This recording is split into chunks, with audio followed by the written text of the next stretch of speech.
The Enfield Monster. Part 1. First Contact.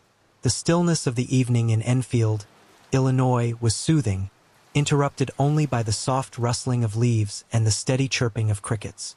The sun had dipped below the horizon, and night crept in as homes along our small streets dimmed one by one. A few lanterns dotted the roads, their faint glow casting an otherworldly ambience over the quiet town.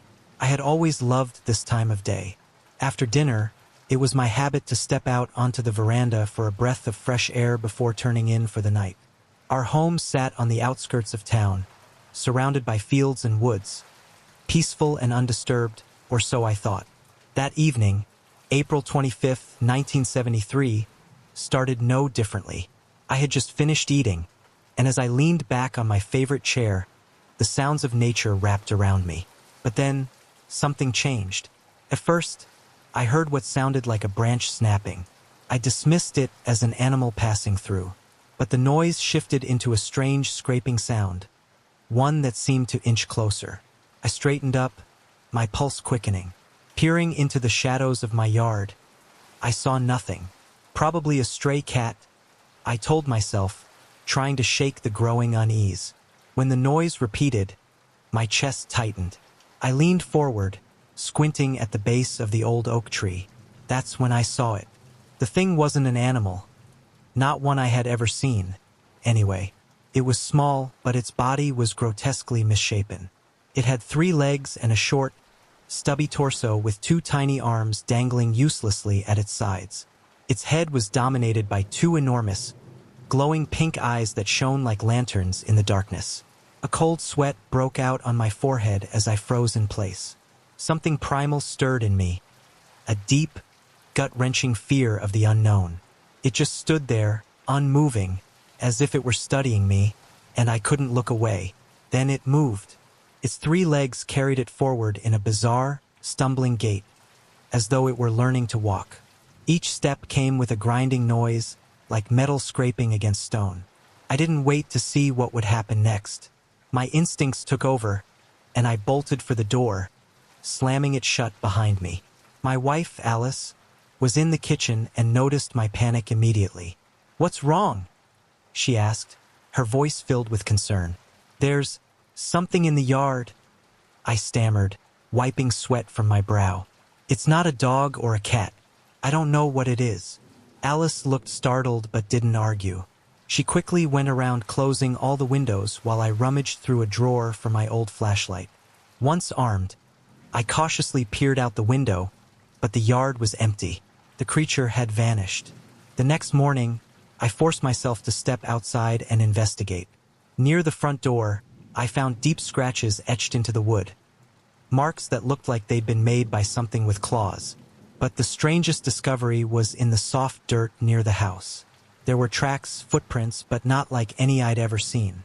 Each one had 6 toes. A nagging sense of unease gnawed at me, and I decided to report what I'd seen.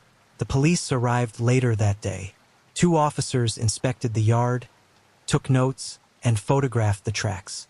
"Probably some kind of animal," one of them said, though his tone betrayed his doubt.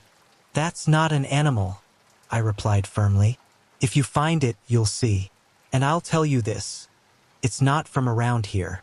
Word of my encounter spread quickly.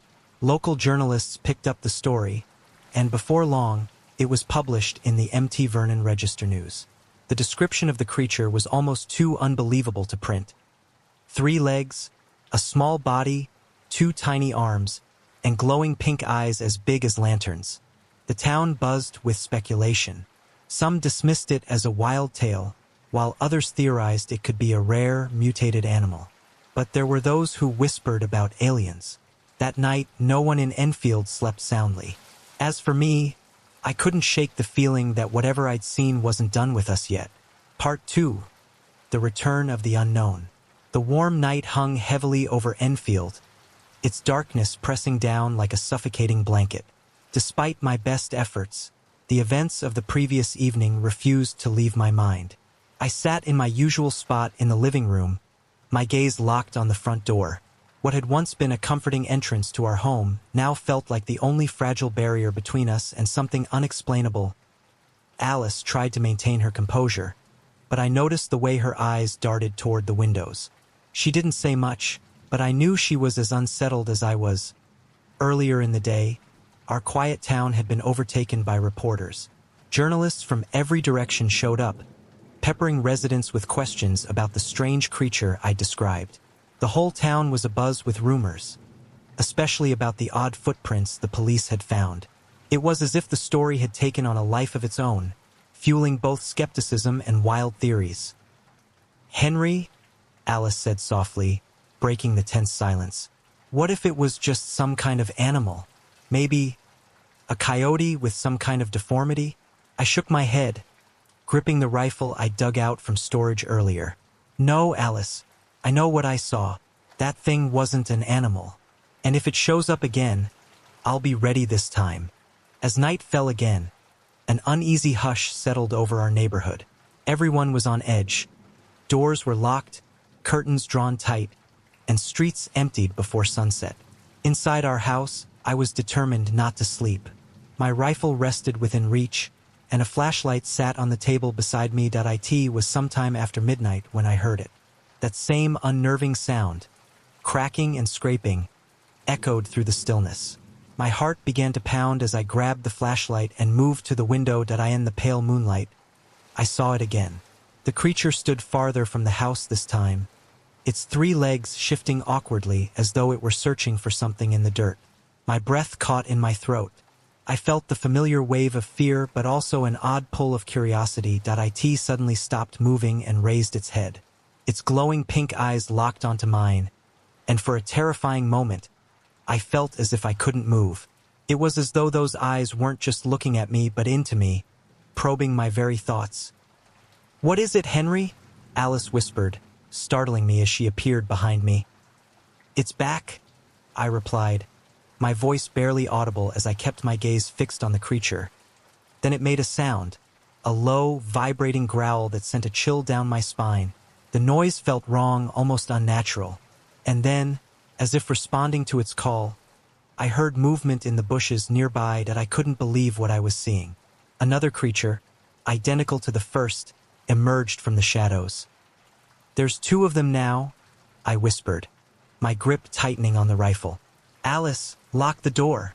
The creatures began to advance toward the house, their 3-legged movements creating a rhythmic, almost mechanical noise that made my skin crawl.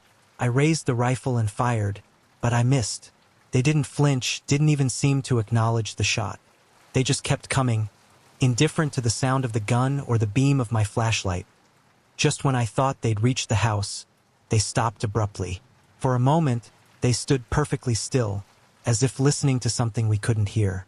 Then, as suddenly as they had appeared, they turned and retreated into the darkness, their shapes swallowed by the night. The silence that followed was deafening. Alice and I stood frozen, our hearts pounding in our chests.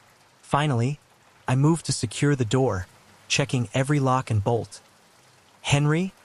Alice asked, her voice trembling. "Do you think they'll come back?"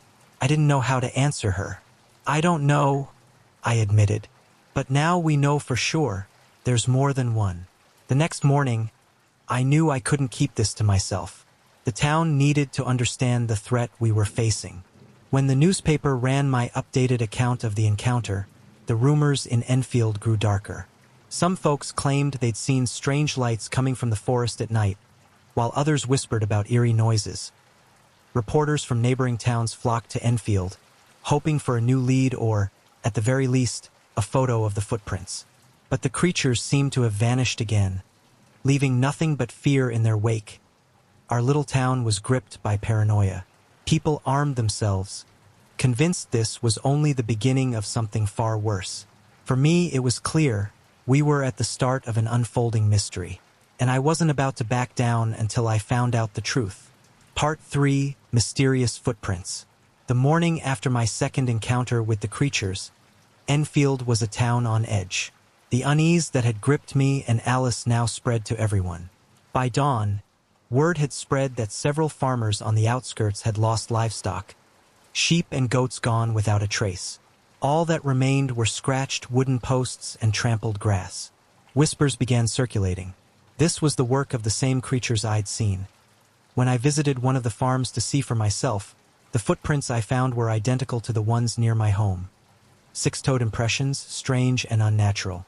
Only this time, there were more of them, sometimes in pairs, sometimes crisscrossed as if the creatures had wandered aimlessly. The whole town looked to me for answers. I hadn't asked for this role, but after sharing my experiences with the journalists, I seemed to have become the unwilling expert on these things. They didn't seem hostile, I told one reporter, though the memory of their unblinking pink eyes sent a shiver down my spine. But whatever they're looking for, it's not something from around here. The police remained skeptical, despite mounting evidence and testimonies from other townsfolk. One officer floated the idea that these creatures were mutated animals, the result of chemical spills from local factories. I wasn't buying it. Mutated or not, nothing explained their eerie behavior, or those glowing eyes.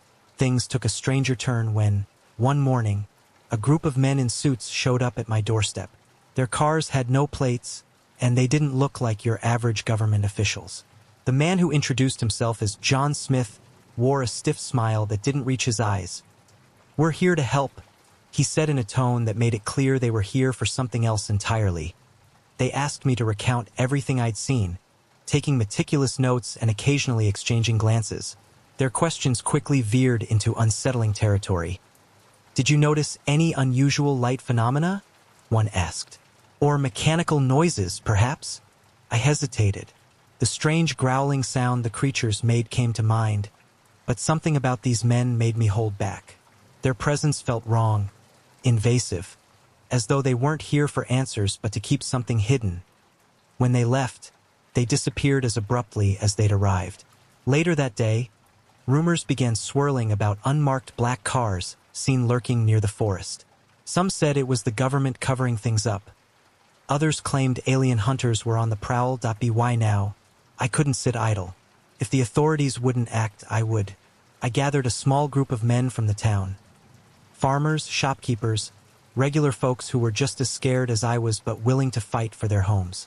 Armed with rifles and flashlights, we ventured into the woods after dark.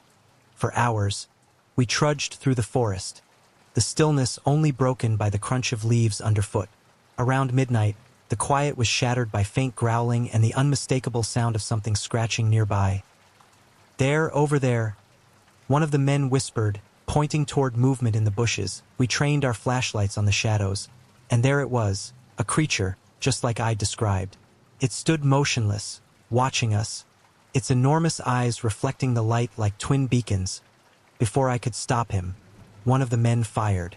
The shot echoed through the forest, but the creature didn't flinch. Instead, it turned and vanished into the dark. Its movements unervingly smooth, we chased after it. But what we found stopped us in our tracks. A clearing, perfectly round, with the grass flattened as though something massive had recently been there. "Do you see this?" one of the men asked, pointing to the footprints in the clearing. They were larger than any we'd seen before, as if something even bigger had been here. "Could this be their lair?" I suggested, though the idea made my stomach churn. Then, without warning, a gust of wind swept through the clearing, carrying a metallic, ozone-like smell that made my skin crawl.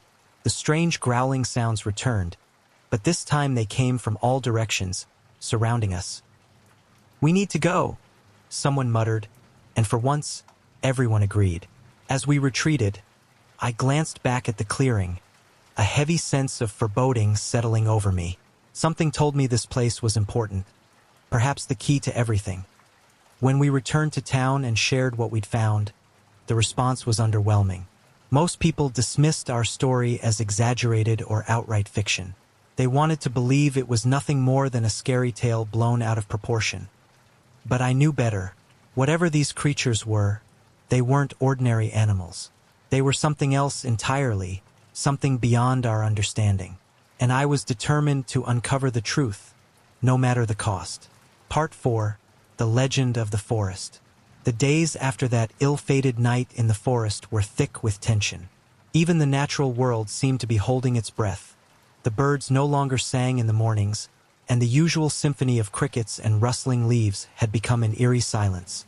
Folks in town stopped talking about the creatures altogether, as though even speaking their name could draw them closer. But I couldn't let it rest. I needed answers. I decided to pay a visit to one of the oldest residents of Enfield, an old farmer named Samuel Green, or Old Sam, as everyone called him. He was a relic of the past, a man who knew the land and its stories better than anyone. Sam's house was a testament to time, filled with weathered photographs, hunting trophies, and peculiar sketches of creatures that looked like something out of a fever dream. When I mentioned the sightings, Sam's eyes gleamed with recognition. "You're looking for monsters, aren't you?" he said, his voice a gravelly whisper as I stepped into his dimly lit parlor.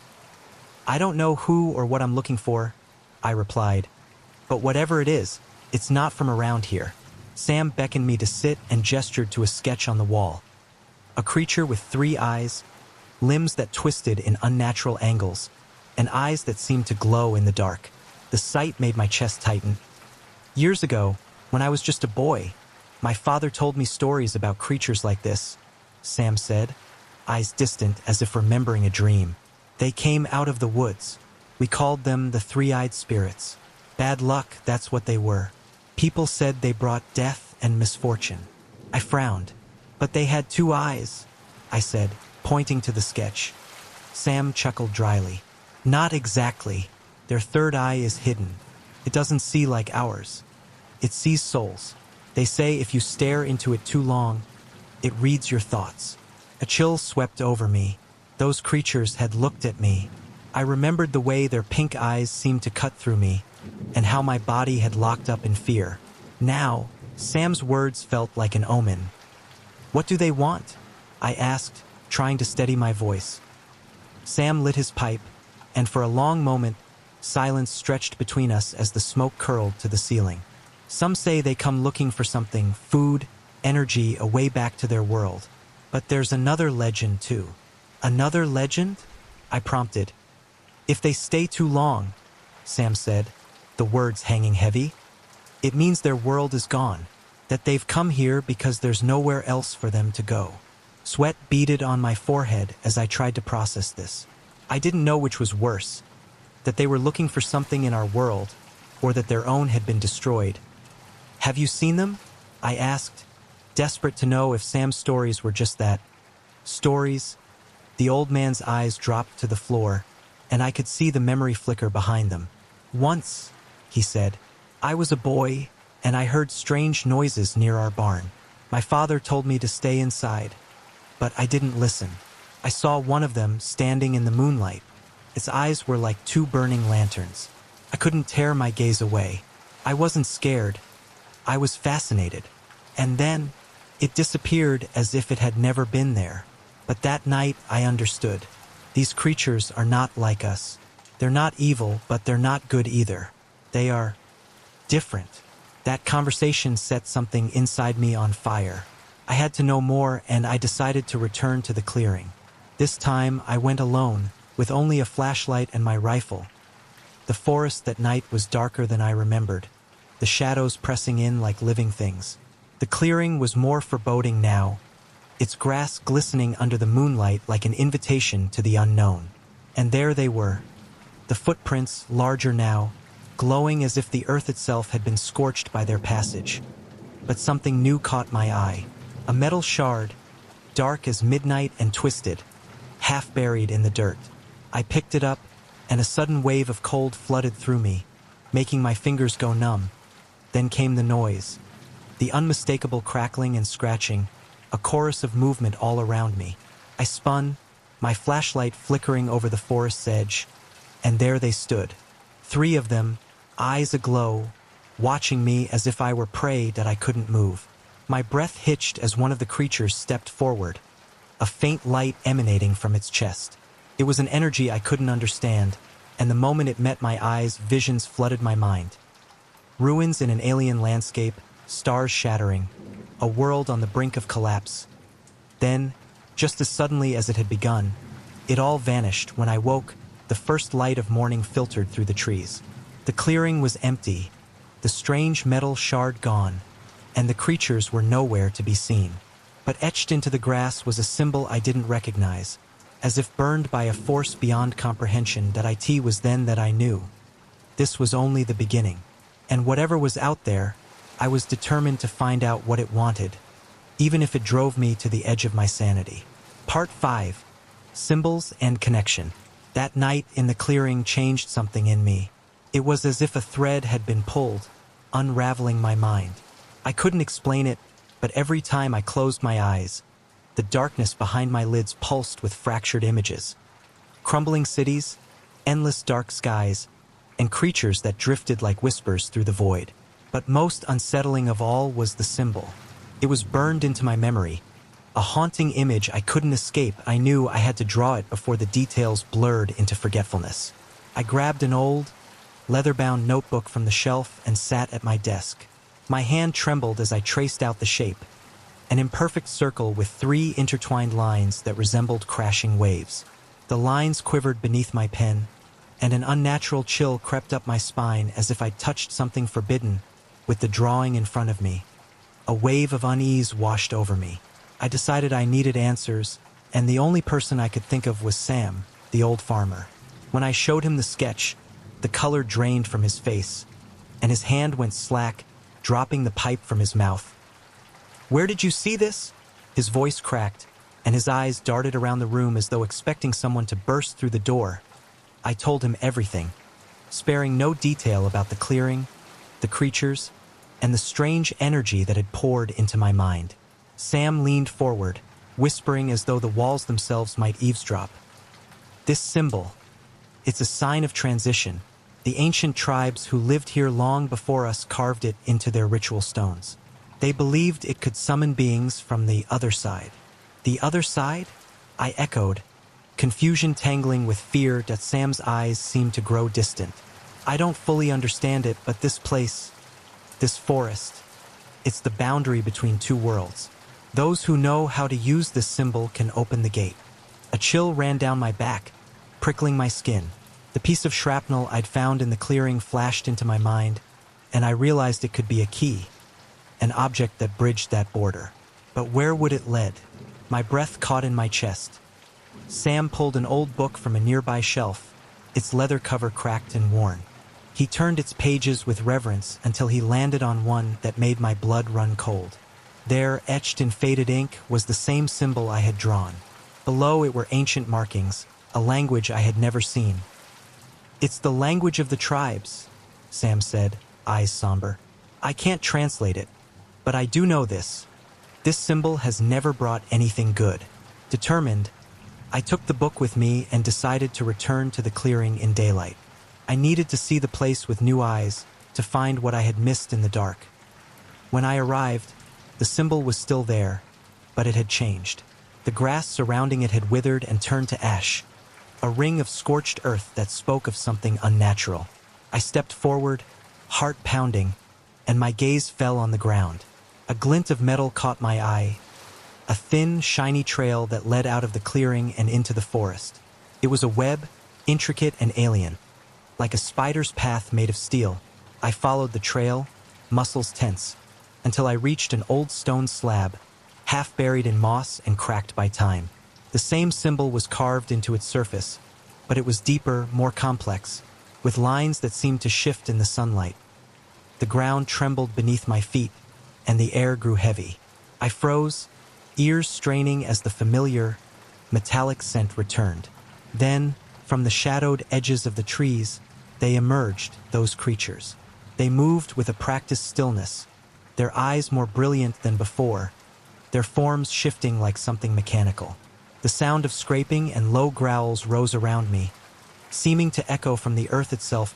One of them stepped forward, its limbs moving with unsettling fluidity. It extended a short arm and pointed at the book in my hands. My pulse drummed in my ears as I held it tighter. "Do you want this?" I whispered, half to myself, unable to break the silence that pressed in around me. The creature tilted its head, the glow of its eyes dimming for a heartbeat. Then, it made a sound that rattled through my bones. A low growl, but it wasn't just a growl. It was layered, like dozens of voices speaking at once. It was clear now. This wasn't accidental. There was a reason they were here, a reason why they chose me. The symbol had summoned them, and I was caught in something bigger than I'd ever imagined. What did it mean, and would I find out before it was too late? Part 6. The Threshold of Another World. The creature in front of me made a sound like dry leaves crackling under the weight of something ancient. Its eyes, pink and luminous, flickered with a cold, inner light that made my pulse quicken and my fingers tighten around the book. It felt like it was trying to see inside me, to probe the corners of my mind I'd never dared explore. I didn't know what to do. Fear gripped me, but curiosity refused to let me go. Another creature stepped out of the shadows, moving with a grace that should have been impossible. It wasn't threatening, but its presence was anything but comforting. The eyes, the strange glow, everything about them was mesmerizing and terrifying. "Who are you?" I managed to croak, the question hanging in the silence that had swallowed the forest. It was a silence so deep it seemed unnatural, as though the world had paused just to hear my voice. The creature didn't respond with words. Instead, it raised a clawed arm and pointed to the book, then made a slow, sweeping gesture that beckoned me toward the stone. Felt like an invitation, a challenge. I couldn't turn back now, not when I was standing on the brink of something I could never explain why feet moved forward, each step pulling me further away from the familiar world of Enfield. The forest whispered around me, the usual rustling and crackling replaced by a waiting hush. When I reached the stone, a thin breeze whispered against my skin, carrying with it the metallic tang I'd become so familiar with, mingled with the fresh scent of rain after a long drought. The creatures remained in their place, eyes glistening like distant stars. Their presence was a strange comfort, like they were guiding me to an unknown truth. I placed the book on the stone, its pages fluttering open as if to greet their new purpose. One of the creatures raised its arms, and the light that radiated from its body extended toward the symbol on the stone. The air around me thickened, charged and electric. The stone seemed to pulse, then shudder as if taking a breath. The symbol reshaped itself, lines appearing and fading as if alive, moving in a rhythm I could almost hear. A thin line of brilliant light unfurled from the center, reaching upward, spreading into a sky so dazzling and unfamiliar that it stole my breath. The creatures shifted, their forms bending and warping as if readying themselves for whatever lay beyond. My mind screamed in panic and awe, torn between the familiar and the unknown. Should I go? Is this what I really want? I thought, but before I could decide, one of the creatures stepped forward. Her eyes locked with mine, those twin lanterns glowing with warmth that spoke without words. They said, "This is your chance. No one in Enfield would ever know what happened that night. The forest would remain its silent witness, shrouded in whispers and the metallic tang that lingered like a memory." Hours later, where the stone had stood, there was only a dark patch of earth and the scent of metal. Henry McDaniel was gone, swallowed by the unknown, leaving behind only questions. The story of the Enfield Monster had a new chapter, one that began where the world of men met the threshold of another. Part 7, The Last Trace. Weeks had passed since Henry disappeared, and Enfield had started to return to its usual rhythm. People whispered about what had happened, but the forest remained the same, untamed and indifferent. Still, an undercurrent of tension thrummed through the town, a shared fear of the dark woods that once felt so familiar. I couldn't believe Henry had just walked away. He wouldn't have left me, not without a word, not without a fight. I dug through his things, desperate for any clue, and found the notebook in a drawer. The drawing of the symbol that haunted my dreams was there, and next to it, a note scrawled in Henry's handwriting. "This is not the end. They were waiting for us, and I found the answer." The words burned into my mind. They kept me up at night, and a gnawing need to understand drove me to Sam Green's door. I needed answers, and Sam was the only one who might know. That he took one look at the symbol and grew pale. He rubbed his face, eyes shadowed with regret. "Henry knew more than he should have," Sam said, voice low. "He was brave, maybe too brave." "What does it mean?" I asked, my voice trembling. "That symbol is a key, a way into another world, a place we shouldn't know." I warned him, but he didn't listen. If he passed through, there's no telling what's happened to him. Is there a way to bring him back? Sam shook his head, his eyes full of sorrow. If he wanted to come back, maybe he'd find a way. But most who go don't come back at all. A cold wind blew through me, and I knew then I couldn't just wait. With Henry's notebook clutched in my hand and a flashlight cutting through the dark, I made my way to the forest. My heart was heavy, but there was no other choice. I had to see it with my own eyes. The clearing was exactly as I remembered it, shrouded in darkness and silence.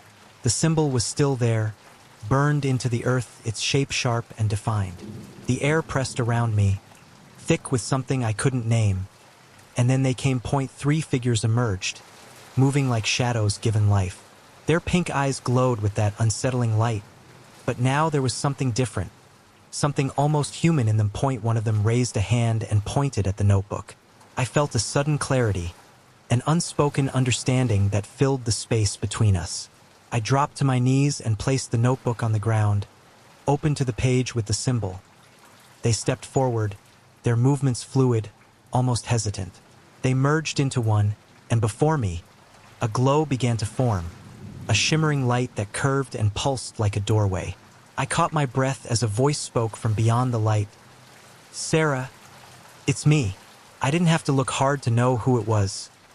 "Henry, don't be afraid. I found them. They're not the enemy. They're looking for a way home, and I helped them. But I can't go back." I reached out, desperate to break free of the invisible hold that kept me in place. "You have to stay. Their world isn't for humans. You'll find the strength to keep going," he said, the voice echoing like a goodbye. The light dimmed and disappeared, leaving me alone in the dark clearing. I stood there, breathless, with an understanding I hadn't had before. Henry had made his choice, and though he was gone, I knew that somehow he was still out there. The legend of the Enfield Monster remained, a story half told, unsolved. But on quiet nights, when the wind carried the scent of metal and rain, I thought I heard faint sounds and glimpsed that pink glow between the trees. And I knew Henry had left his mark, a sign that he was out there, waiting on the other side.